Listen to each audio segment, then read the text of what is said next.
When I explained this point at one time long ago, a friend of mine in the audience got up. He said, the way you are describing, it looks that we can keep on being deceived that this is the last stage. How do you know you are not deceived? That what you call totality of consciousness is the last stage, there may be more.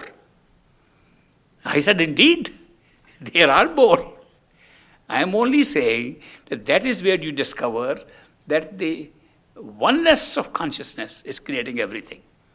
I am not ending the game there, nor have other people. There are some people who have said there are levels of experiences beyond that.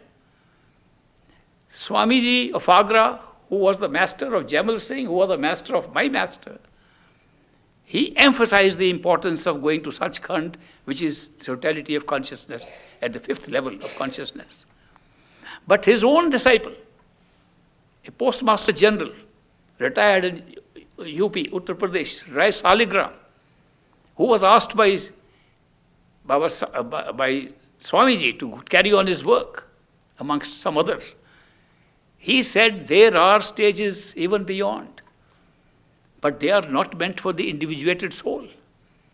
Because the individuated soul, when it merges with totality, it becomes total.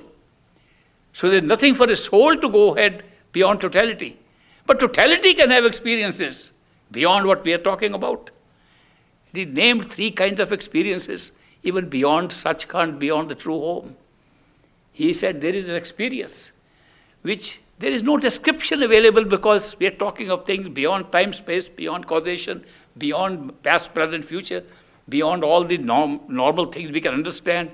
But he still described that there are stages which he called alak, beyond Sachkhand, alak, which means cannot be described, cannot be lakhya, or cannot be written, cannot be described.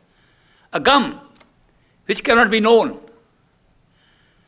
And finally, the 8th stage, anami, cannot even be named. So all he's saying is these stages are beyond description. Why are these stages being mentioned? Because totality of consciousness is preparing a framework of creation, preparing a creation that we are experiencing right here. Where does it prepare that framework of creation?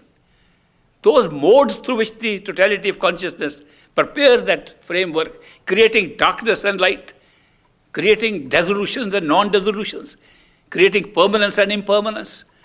Those are the states of totality that it experiences, and therefore you might call them higher levels, or you might call them functions of totality of consciousness.